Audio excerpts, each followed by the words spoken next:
টানা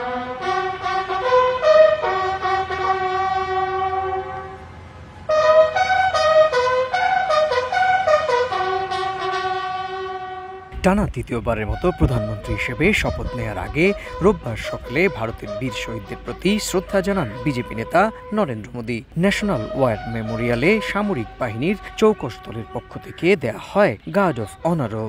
এর আগে দিল্লির রাজঘাটে ভারতের জাতির জনক মহাত্মা গান্ধীর সমাধিতে ফুল দিয়ে শ্রদ্ধা জানান নরেন্দ্র মোদী। পরে সাবেক প্রধানমন্ত্রী ও প্রয়াত বিজেপি নেতা অটল বিহারী বাজপেয়ীর সমাধিতে যান। এ সময় দলের শীর্ষ নেতারা তার সঙ্গে উপস্থিত ছিলেন। নিয়ম অনুযায়ী রাষ্ট্রপতি ভবনের চত্বরে হবে মোদীর শপথ গ্রহণ অনুষ্ঠান। প্রধানমন্ত্রী এবং কেন্দ্রীয় মন্ত্রিপরিষদের অন্য সদস্যদেরও এদিন শপথ পাঠ করাবেন রাষ্ট্রপতি দ্রৌপদী মুর্মু। তৃতীয়বার নরেন্দ্র মোদী শপথের পর জোর জল্পনা কারা জায়গা পাচ্ছেন তার মন্ত্রিপরিষদে।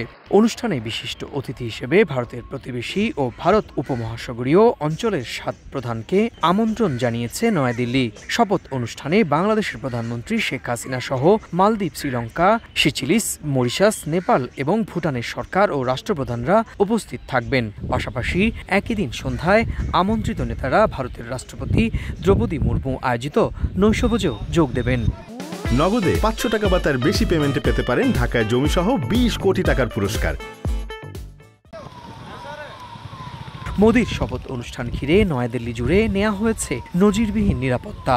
রবি ও সোমবার জারি রয়েছে 144 ধারা, রাখা হয়েছে 5 স্তরের নিরাপত্তা বলয়। বলার অপেক্ষা রাখে না, আগামী কয়েক ঘন্টা বিশ্ব গণমাধ্যমের নজর থাকবে নয়াদিল্লির এই রায়সিনহা হিলের রাষ্ট্রপতি ভবনের দিকে। কারণ এখানেই তৃতীয়বারের মতো প্রধানমন্ত্রী হিসেবে শপথ নেবেন ভারতের প্রধানমন্ত্রী নরেন্দ্র মোদী। নয়াদিল্লির রায়সিনহা হিলের রাষ্ট্রপতি ভবনের সামনে থেকে সুব্রত আচার্য, সময় সংবাদ।